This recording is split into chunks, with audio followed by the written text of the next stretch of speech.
আগরতলার সোনারতরী রাজ্য অতিথিশালায় পশ্চিম ত্রিপুরা জেলা পরিষদের এক সাধারণ বৈঠক অনুষ্ঠিত হয়েছে। এই গুরুত্বপূর্ণ বৈঠকে পশ্চিম ত্রিপুরা জেলা পরিষদের ভারপ্রাপ্ত জেলা সভাপতি বিশ্বজিৎ শীল, মন্ত্রী টিঙ্কু রায়, বিধায়িকা রত্না দেব সরকার, বিধায়িকা মীনা রানী সরকার এবং সমাজ কল্যাণ দপ্তরের সচিব তপন কুমার দাস সহ জেলা পরিষদের অন্যান্য সদস্য ও সংশ্লিষ্ট আধিকারিকরা উপস্থিত ছিলেন। পশ্চিম জেলা পরিষদের যে প্রতি বছরের ন্যায় এবারও ওনারা বৈঠক করতে আমাকে আমন্ত্রণ জানিয়েছে।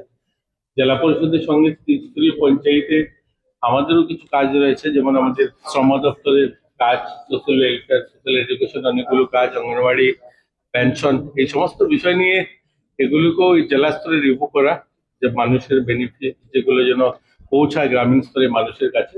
এবং ত্রিস্তরীয় পঞ্চায়েত, পঞ্চায়েত সমিতি, জেলা পরিষদ, ওনাদের একটা বড় ভূমিকা থাকে। ওনারা যত বেশি মানুষের কাছে যান বা যেভাবে প্রচার প্রসার করেন, তাতেই মানুষের বেনিফিট গুলো যায়। এগুলো নিয়ে মূলত আজকের আলোচনা। বৈঠক শেষে সংবাদ মাধ্যমের সামনে বক্তব্য রাখতে গিয়ে মন্ত্রী টিঙ্কু রায় বলেন, শ্রম দপ্তর এবং সমাজ কল্যাণ দপ্তরের সামাজিক শিক্ষা, অঙ্গনওয়াড়ি ও পেনশনের মতো বিভিন্ন কাজগুলো যেন জেলা স্তরে সঠিকভাবে পর্যালোচনা করে গ্রামীণ এলাকার মানুষের কাছে পৌঁছানো যায়, তা নিয়েই মূলত এদিনের বৈঠকে আলোচনা হয়েছে।